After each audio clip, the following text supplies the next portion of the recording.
ঘরের মেঝে করলেন, একদম চকাচক মার্বেল বসালেন, ঘর কমপ্লিট, একদম হেভি মার্বেল বসিয়ে আপনি ঘরের মাঝে মেঝে করলেন, একদম গৃহপ্রবেশ করলেন। তারপরে ঠিক দেখলেন 6 মাস 7 মাস পর আপনার মেঝেটা গেল বসে।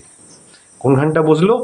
ঠিক বসলো যেখানে আপনি বিম করেছিলেন, ঠিক বিমের কোণটা কিংবা ঘরের কোণাগুলো। তো কি করবেন এর জন্য? অবশ্যই আমার ভিডিওটা দেখুন, অবশ্যই সাথে থাকবেন।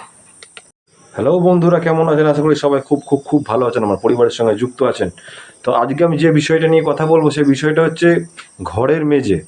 মানে 50% বাড়িতে দেখা গেছে ঘরের মেঝে, ঘর কমপ্লিট হয়ে গেছে, পাথর মার্বেল কিংবা সান বসানো রেডি, ঘরে সমস্ত গৃহপ্রবেশ হয়ে গেছে। ঠিক বাড়িতে গৃহপ্রবেশ করছেন, ঠিক তার 6 মাস 7 মাস পর কিংবা একটা বর্ষা আসার পরেই দেখা যাচ্ছে ঘরের মেঝে বসে যাচ্ছে।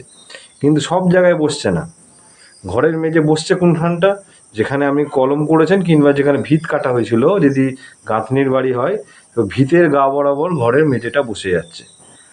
আর না হয় কলম তৈরি করেছেন, কলম স্ট্রাকচারের বাড়ি তৈরি করেছেন, কোথাও ফাটছেন না। দেখবেন কলম স্ট্রাকচারের ঠিক গাগুলো, মানে 4 ফুট বাই 4 ফুট যে বেসটা খোঁড়া হয়েছিল, সেই বেস বরাবর দেখবেন ঠিক আপনার মেঝেটা বসে যাচ্ছে। মানে মার্বেল টাইলস বসানোর পুরো ফুল কমপ্লিট বাড়ি, মেঝেটা ফেটে যাচ্ছে, শুরু হয়ে গাজিয়ে ফেটে যাচ্ছে।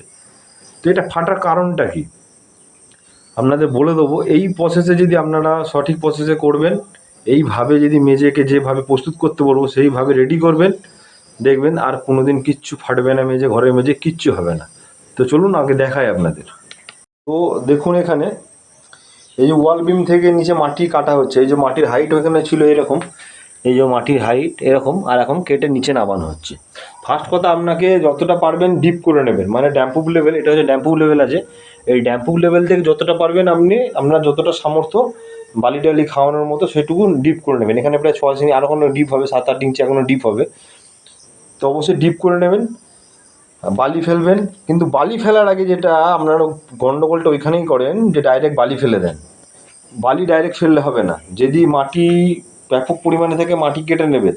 ঠিক এই যে কলমটা উঠেছে, এই যে কলমটা বেশিরভাগ বাড়িতে ফাটবে কোনখানটা? ঠিক এই কলম বরাবর। এই যে কলমের বেসটা যে খোঁড়া হয়েছিল 4 ফুট বাই 4 ফুট কি 5 ফুট বাই 5 ফুটের যে বেসটা খোঁড়া হয়েছিল, ঠিক এই বেস বরাবর কিন্তু কলমটা মেঝেটা আপনার বসবে। অর্থাৎ আপনি কী করবেন, এরকম মাটি আগে খুঁড়ে নেবেন, দিয়ে ভালো করে একদম এরম লেভেল ভর্তি করে দেবেন জল। সে সাবমার্সেলের জল হোক, কিংবা যদি গ্রামাঞ্চলের দিকে যদি দমকল লাগিয়ে মিনি থেকে পুরো জল ভর্তি করে দেবেন, মানে পুরো টাইটম্বুর জল ভর্তি করে দেবেন। দিয়ে ভালো করে এই যে বিশেষ করে এই যে কলমের গোড়াগুলো ভালো করে বাঁশে করে হোক, কোদালে করে ভালো করে কুপিয়ে দেবেন। একদম ভালো করে বসাবেন, বাঁশে করে ঠেলে ঠেলে ঠেলে ঠেলে ঠেলে ভালো করে বসাবেন। দিয়ে বসিয়ে ছেড়ে দেবেন মোটামুটি 1-2 সপ্তাহ, যতক্ষণ না মাটিটা একটু শুকোচ্ছে ছেড়ে দেবেন। তারপর মাটি যখন শুকোবে, তখন অবশ্যই ভালো করে মোটামুটি আপনার দুর্মুষ, যেন 5 কিলো 7 কিলো, হালকা দুর্মুষ দিয়ে নয়, 5 কিলো 7 কিলো দুর্মুষ দিয়ে ভালো করে পেটাবেন। 5 থেকে 7 কিলোর যে দুর্মুষ হয়, মানে ভালো ওয়েটওয়ালা দুর্মুষ দিয়ে ভালো করে পেটাবেন, একদম সুন্দর করে পেটাবেন। পেটানোর পর বালি যতটা হয় বালি ফিল্ডিং করবেন, যতটা হয় বালি, 7 ইঞ্চি হোক 7 ইঞ্চি, 5 ইঞ্চি হোক 5 ইঞ্চি বালি ফিল্ডিং করবে। এখন বালির এত পরিমাণে দাম, বিশেষ করে সাদা বালি যেটা ইউজ করা হতো, সাদা বালিটা পাওয়া যায় না। তার জন্য অনেকে ছাই হচ্ছে, থার্মলের ছাইটাই আছে, ছাই কিংবা ইট ভাটার যে গুঁড়োগুলো হয় সেগুলো ইউজ করছে। অতএব সেটাকেও চেষ্টা করবেন ভালো করে জল দেওয়া। আর যদি অবশ্যই কলম স্ট্রাকচারের যদি বাড়ি হয়, যদি কলম স্ট্রাকচারের বাড়ি হয়, এরকম কলম স্ট্রাকচারের বাড়ি হলে অন্তত কলমের গাটা, ঠিক আছে, কলমের গাটা ঢালাই যখন রাফ ঢালাই যখন হবে, কলম মানে 4 ফুট বাই যে বেসটা খোঁড়া হয়েছিল না, ওই কলমের গাটা যখন রাফ ঢালাই করবেন আপনি, ওই 6 mm রড নাহলে 8 mm রড, মানে 6 mmও চলে যাবে, 8 mm রডের ওই 7x7 কিংবা 8x8, 1 ফুট বাই 1 ফুট জালি যদি হয়, তাও সম্ভব যদি হয়, জালি বেঁধে নেবেন। ওই 4 ফুট বাই 4 ফুটের বেসটাকে, মানে 6 ইঞ্চি বাই 6 ইঞ্চি হোক, 8 ইঞ্চি, মানে আপনার যেমন সমর্থ। যদি মনে হয় না আমার তো সামর্থ্য নেই, তাহলে অন্তত 1 ফুট বাই 1 ফুট একটা স্ট্রাকচার করে নেবে 8-এর রড দিয়ে কিংবা 6-এর রড দিয়ে, 6 mm রড দিয়ে, অবশ্যই যেন 6 mm হয়, 5.5 নয় কিন্তু। দিয়ে রড দিয়ে আপনি জালি বেঁধে নেবেন, ওই শুধু কলমের গোড়াটা, জালিটা বেঁধে আপনি রাফ ঢালাই করবেন। তারপরে দেখুন ফাটে কিনা, আর আশা করি কোনো দিন ফাটবে না, কারণ বসার ভয় কিন্তু ওই জায়গাটায়। ঠিক আছে, আর একটা কিন্তু যারা ভিত গাঁথনি করেন, মাটির ভিত, তাদের দেখবেন ভিত খুঁড়ে যেগুলো মানে গাঁথনি করা হয়, সেগুলো কিন্তু দেয়ালের বরাবর রাউন্ড হয়ে ফাটবে। ওটাকেও সেম করবেন। ওই দেয়ালে বরাবর দেয়ালের গা থেকে মোটামুটি 1 ফুট নিয়ে আপনি 8 mm রড দিয়ে একটা জালি বেঁধে দেবেন ঢালাইয়ের সময়, মেঝে ঢালাইয়ের সময়, সোলিংয়ের উপর ডাব ঢালাই হোক কিংবা সোলিংয়ের উপর ঢালাই হোক, আপনি বেঁধে নেবেন, দেখবেন আর কোনো দিন ফাটবে না।